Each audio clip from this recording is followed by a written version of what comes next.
오늘 주신 하나님 말씀은 이사야 58장 6절부터 12절입니다.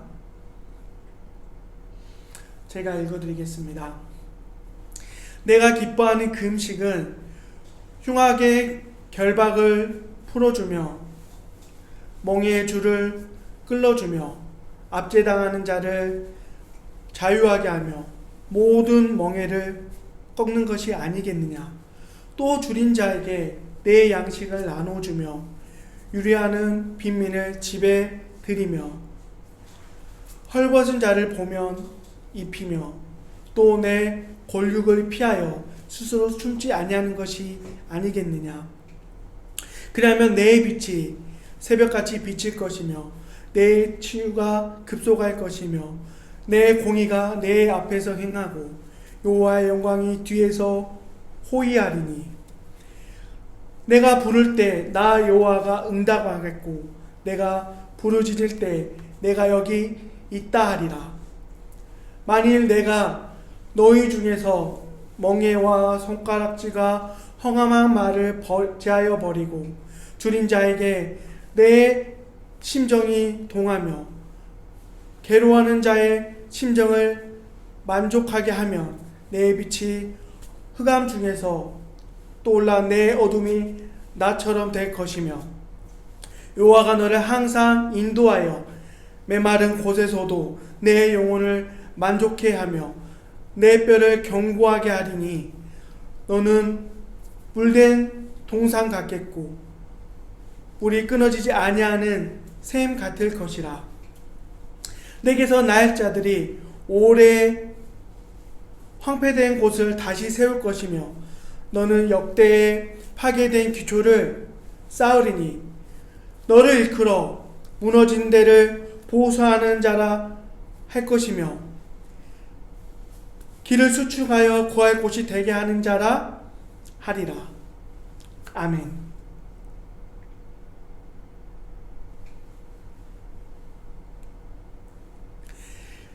(2020년은) 온 세상에 정말 어려운 한 해였습니다. 다른 전염병처럼 코로나도 금방 수그러들 줄 알았습니다. 길어야 6개월 정도라고 생각했는데 2021년을 코로나와 함께 시작하고 있습니다. 삶의 많은 것들이 코로나로 인해서 무너졌습니다. 어떤 사람은 건강을 잃고 어떤 사람은 직장을 잃고 건강과 직장 모두를 잃은 사람도 정말 많습니다. 우리의 신앙생활도 많은 부분들이 이전과 달라졌습니다. 특수한 상황 속에서만 드렸던 영상 예배를 아주 자연스럽게 지금은 주일마다 드리고 있습니다. 직접 만나서 믿음의 삶을 나누는 교제도 멈춰졌고요. 사람을 만나는 것이 위험한 일이 되어버렸습니다. 2021년은 무너진 것들을 다시 세우기 위해서 노력하는 한 해가 될 것입니다. 경제, 사회, 인간관계 여러 가지 어긋나고 무너진 것들이 하나님께서 주신 지혜로 다시 올곧게 세워지기를 소망합니다. 어긋나고 무너진 것들을 제대로 보수하기 위해서는 두 가지가 필요합니다. 첫째로 어느 곳에 어떤 문제가 있는지 제대로 파악할 수 있어야 됩니다. 분명 문제가 있는데 어떤 문제인 줄 모르면 답이 없어요. 그리고 만약에 아무런 문제가 없는 것을 막 고친다고 막 손을 댔다가는 없던 문제도 발생할 수 있습니다. 둘째로요, 발견한 문제를 제대로 해결할 수 있는 능력이 우리에게는 필요합니다. 문제는 발견했는데 해결할 능력이 없다면 문제는 더 이렇게 커져만 가겠죠. 그리고 잘못된 방법으로 문제를 해결하다가는 문제를 더 키울 수 있습니다. 이 시간에는 2021년 올 한 해를 보수하는 자로서 살기 위해서 무엇이 필요한지, 우리는 어떻게 생각하고 행동해야 하는지에 대해서 함께 하나님의 말씀을 통해서 살펴보기를 원합니다. 하나님은 우리를 무너진 곳을 보수하는 자로 부르셨습니다. 오늘 함께 말씀을 통해서 살펴보기를 원합니다. 하나님은 죄로 인해서 왜곡되어지고 망가진 하나님의 길을 수축하는 자로 우리를 부르셨다는 것, 우리는 잊으면 안 됩니다. 이사야 선지자가 선포하는 하나님의 메시지를 듣는 이스라엘에게는 분명한 문제가 있었습니다. 그러나 이들은 무엇이 문제인지 제대로 깨닫지 못했고 그 문제를 해결할 의지도 없었습니다. 그저 문제의 상황만 피하고 싶을 뿐이었죠. 이스라엘이 하나님의 심판을 받아 멸망한 이유는 두 가지입니다. 두 가지. 먼저는 하나님과의 관계를 파탄냈기 때문이고, 이와 더불어 이웃과의 관계를 파탄냈기 때문입니다. 우리는 보통 첫 번째 이유만은 이스라엘이 망한 이유라고 생각을 합니다. 하지만 선지서를 읽어보면 분명히 확인할 수 있습니다. 하나님은 하나님과 어긋난 관계만을 책망하지 않고 어긋난 이웃과의 관계에 대해서도 강하고 분명하게 문책하십니다. 하나님 사랑만이 율법의 핵심이 아닙니다. 이웃사랑 또한 율법의 핵심입니다. 이스라엘이 처한 만국의 아픔과 포로 생활이라는 고달픔은 이 두 잘못을 해결하지 못해서 생긴 결과입니다. 58장 1절을 보면요, 하나님은 분명히 선지자를 통해서 백성들의 허물과 죄를 큰 소리로 선포했지만 실제로는 이스라엘 안에는 그 어떤 개혁도, 영적 개혁도 일어나지 않았습니다. 2절을 보면요, 마치 이스라엘이 하나님의 메시지를 듣고 회개하고 회복한 것처럼 보이지만 실제로는 아니에요. 그렇지 않아요. 여전히 형식적인 종교 생활하는 이스라엘의 거짓 믿음에 대해서 하나님이 비아냥거리시는 거예요. 2절이 그런 내용이에요. 그리고 3절, 4절을 보면요, 이스라엘이 겉으로 볼 때는 하나님의 길을 찾는 것처럼 또 공의를 행하고 하나님의 법을 열심히 지키는 것처럼 꾸며냈지만 이 모든 것들은 그냥 연극이었다는 거예요. 이스라엘의 지도층들은 나라가 누란의 위기 가운데 있을 때 금식이라는 특단의 조치를 내렸습니다. 하나님께서 자신들에게 주목하여 귀를 기울일 수 있도록 금식하며 기도했죠. 하지만 하나님은 잠잠하셨습니다. 망해가는 이스라엘을 위해서 그 어떤 일도 행하지 않으셨습니다. 왜죠?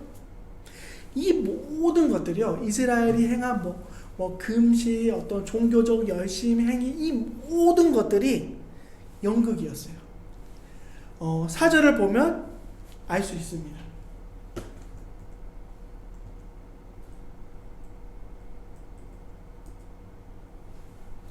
너희가 오늘 금식하는 것은 너희의 목소리를 상달하려 하는 것이 아니니라. 금식하는 목적이 원래는 무슨 목적을 가지고 금식을 합니까? 간절한 마음을 하나님께 드리기 위해서 금식하면서 기도하잖아요. 근데 하나님은 이스라엘의 마음을 꿰뚫어 보시는 거예요. 정말 그 마음 중심에는 하나님께 올려드리고자 하는 간절한 마음이 없었던 거예요. 연극인 거죠. 형식적인 연극이었던 겁니다. 이렇게 연극을 해놓고 하나님께서 보지 않고 듣지 않는다고 불평하는 겁니다. 어이가 없죠. 이스라엘 백성들에게 금식은요, 매우 중요한 종교 행위였습니다. 금식은요, 철저하게 회개하며 겸손히 하나님의 은혜에 의지하여 간절히 기도하는 종교 행위입니다. 왜 입으로 들어가는 음식을 끊을까요?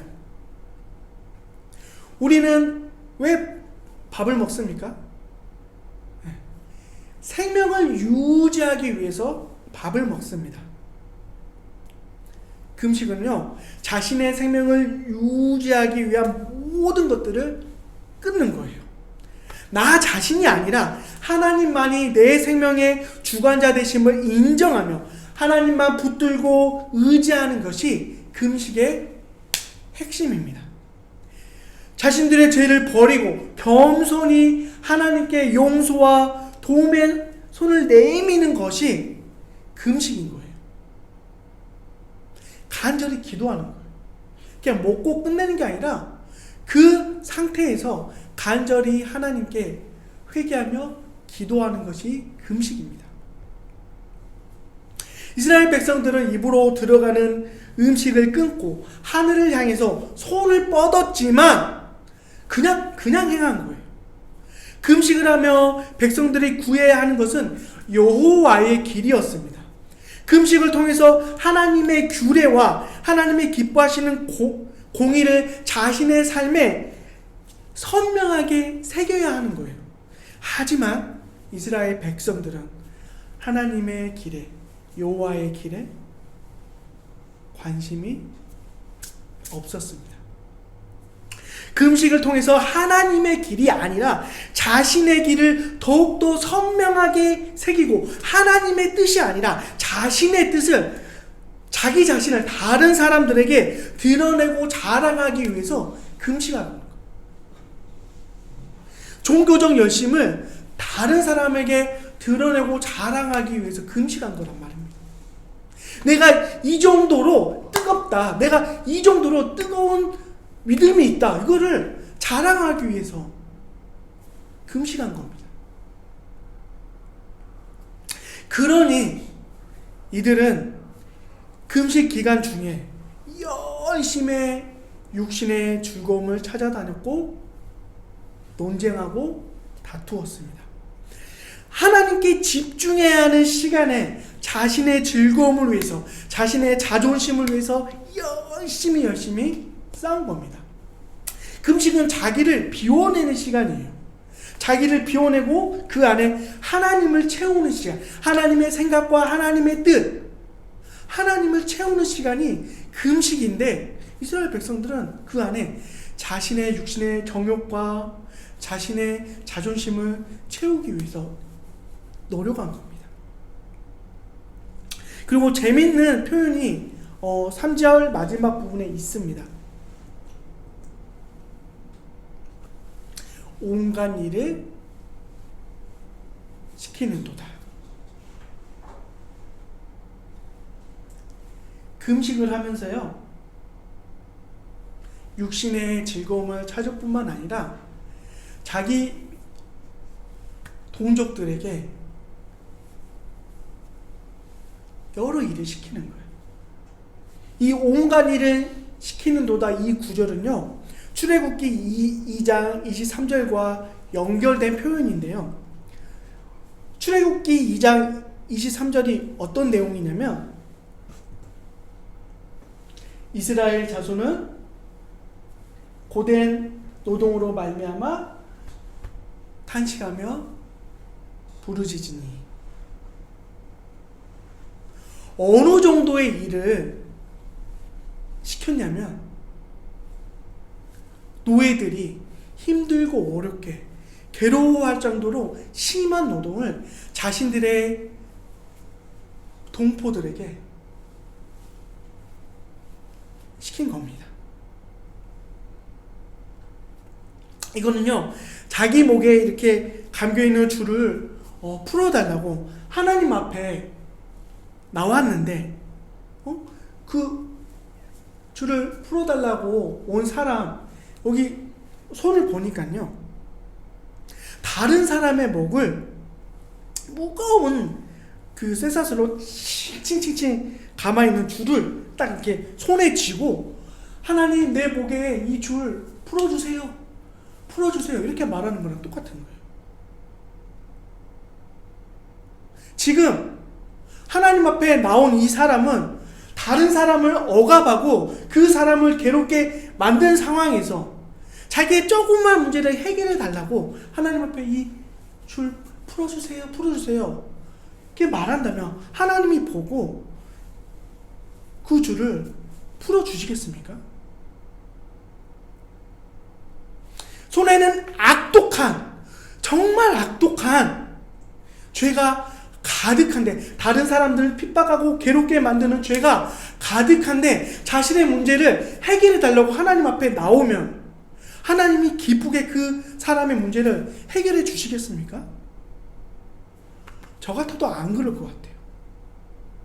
지금 금시간 이스라엘 백성들의 상태가 이 같다는 거예요. 이스라엘이 국가적 위기, 영적 위기에서 벗어날 수 있는 유일한 방법은 진정한 회개뿐이었습니다. 형식적인 금식이 아니라 하나님께서 기도하시는 진정한 금식을 통해서 하나님께 두 손을 들고 겸손히 나아가야만 했습니다. 하나님께서 기뻐하시는 금식은 뭡니까? 6절, 7절을 보십시오. 내가 기뻐하는 금식은 흉악한 결백을 풀어주며 멍에의 줄을 끌어주며 압제당하는 자를 자유하게 하며 모든 멍에를 꺾는 것이 아니겠느냐. 또 줄인 자에게 내 양식을 나누어 주며 유리하는 빈민을 집에 들이며 헐벗은 자를 보면 입히며 또 내 권력을 피하여 스스로 숨지 아니하는 것이 아니겠느냐. 여기 주목해야 합니다. 2021년 이 땅에 하나님의 회복이 임해야 합니다. 조국 교회에, 소담 교회에 우리 한 사람 한 사람에게 위로부터 오는 하나님의 그 회복의 은혜가 임해야 해요. 그러기 위해 어떻게 행하라고 말씀하십니까? 하나님께로부터 오는 회복을 경험하고 싶다면 다른 사람의 회복을 위해 애써야 한다고 말씀하십니다. 나몰라라고 막 외면하는 것이 아니라 사회적 약자들의 회복을 위해서 실제적인 도움을 베풀어야 한다고 우리에게 말씀하고 있습니다. 고통과 아픔에 처해 있는 사람들을 외면하면서 하나님으로부터 오는 회복을 기대하면 안 된다는 거예요. 성도들은 8절, 9절, 10절, 후반부 11절, 12절 말씀을 정말 좋아해요. 아주 에덴 동산 같은 삶처럼 보입니다.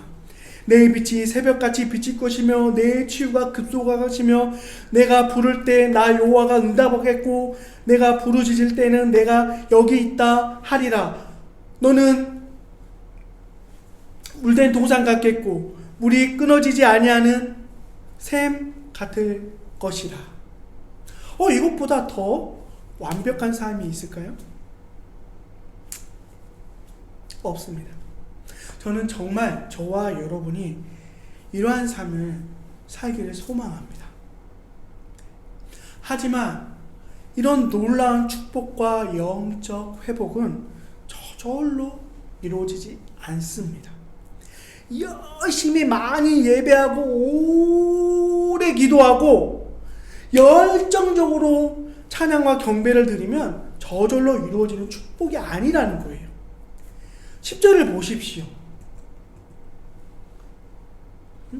줄인 자에게 내 심정이 동하고 괴로운 자의 심정을 만족하게 하면 6절, 7절에 말씀하신 내용을 한 번 더 말씀하십니다. 이처럼 우리 주변에 있는 연약한 사람들에게 우리는 관심을 가져야 합니다. 실제로 이들의 필요를 채워주라고 우리에게 말씀하고 있습니다. 줄인 자에게 내 심정이 동하며, 여기서 동하다라는 단어는요, 준다라는 의미를 가지고 있습니다. 준다. 그냥 뭐 돈이나 물건만 막 그냥 툭 던져주는 것이 아니라 먼저 뭐를 준다고요? 먼저 마음을 줘야 한다는 거. 마음. 우리를 대하시는 하나님의 모습을 생각해 보십시오. 우리에게 필요한 것들만 하나님이 그냥 이렇게 툭 이런 식으로 던져주고 끝내십니까? 그렇지 않잖아요. 하나님은 언제나 우리에게 먼저 하나님의 마음을 우리에게 채워주십니다. 아무런 감정 없이 필요만을 채워주시는 하나님이 아닙니다. 우리는 하나님의 형상대로 살아야 하는 사람입니다. 마음을 먼저 주십시오. 서로에게, 특별히 우리의 도움이 필요한 사람들에게 우리의 마음을 먼저 줄 수 있어야 합니다.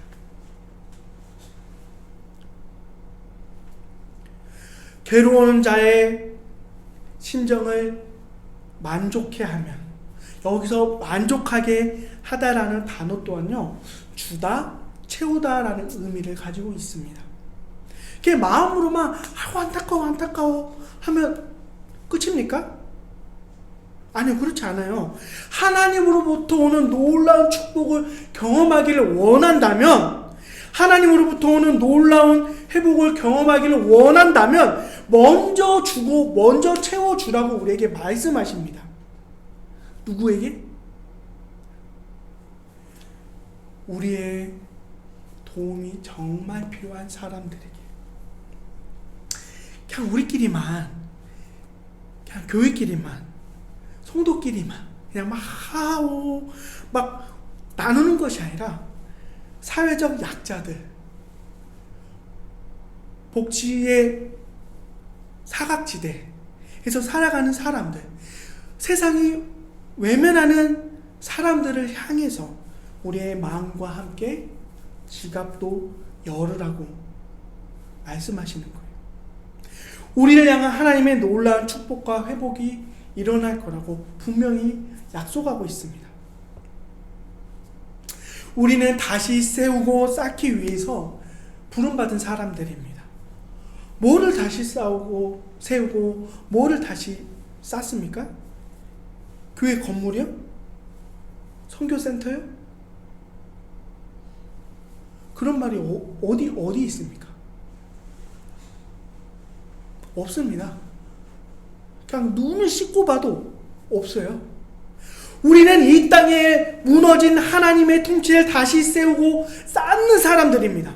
세상 사람들에게, 이웃들에게 살아계신 하나님이 다스리는 나라는 어떠한 모습인지 드러내는 삶을 우리가 살 때 하나님께서 우리를 부르십니다. 너는 무너진 곳을 보수하는 자다. 너는 길을 수축하여 거할 곳이 되게 하는 자다. 너는 물된 동산이다. 너는 물이 끊어지지 않는 샘이다. 하나님께서 우리를 이렇게 부르신다는 거예요. 2020년 우리는 얼마만큼 이 땅을, 우리의 삶을 하나님의 뜻에 맞춰서 보수하고 수축했습니까? 우리는 올 한 해 얼마만큼 이 땅에 무너진 것을 보수하고 수축하면서 살게 될까요? 저와 여러분이 이러한 삶에 관심이 없다면 우리 또한 하나님 앞에서 믿음이라는 제목의 연극 한 편을 공연하는 인생을 살다가 가게 될 것입니다. 여러분의 믿음은 연극입니까? 아니면 실제입니까? 진짜가 돼야 합니다. 연극 따위가 돼서는 안 됩니다. 분명 한국교회는 2021년 회복을 외칠 것입니다. 그런데 정말로 하나님께서 원하시는 회복을 외쳤으면 좋겠습니다. 우리 소단교회가 물된 동산 같은 교회가 되기를 원합니다. 저와 여러분의 삶이 물이 끊어지지 않는 샘이 되기를 원합니다. 그러기 위해서 무엇을 먼저 행해야 될지에 대해서 잊지 마십시오. 여러분의 삶이, 우리 자녀들의 삶이 물된 동산이 되기 위해서 뭘 행해야 되는지 마음에 새기고 열심을 다하는 2021년 되기를 주님의 이름으로 축복합니다. 우리의 도움이 필요한 사람들을 향해서 우리의 마음이 먼저 움직이고 이들에게 실제적으로 도움을 주기 위해서 애쓰는 소담교회 되기를 축복합니다. 이와 같은 삶을 통해서 보수하는 자,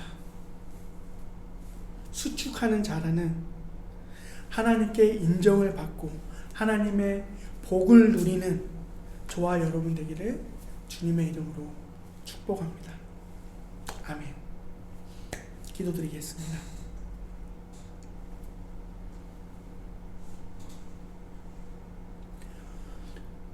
주님께서 집중하는 인생, 주님께서 들으시는 인생을 살기를 원합니다. 부르신 대로 무너지는 곳을 보수하는 자, 수축하는 자의 삶을 살기를 원합니다. 세상 헛된 것들을 쌓으려 애쓰는 인생이 아니라 이 땅에 살아계신 하나님의 흔적을 남기는 복된 인생 살게 하여 주시옵소서. 세상 곳곳에 하나님의 만나를 뿌리고 나누며 복되게 살게 하여 주시옵소서. 우리의 기도와 찬양과 예배가 사람들에게 보이기 위한 연극이 되지 않게 하여 주시옵소서. 호당교회 모든 성도들이 물된 동산의 삶, 물이 끊어지지 않는 샘과 같은 인생 살게 하여 주시옵소서. 감사드리며 예수 그리스도 이름으로 기도드립니다. 아멘.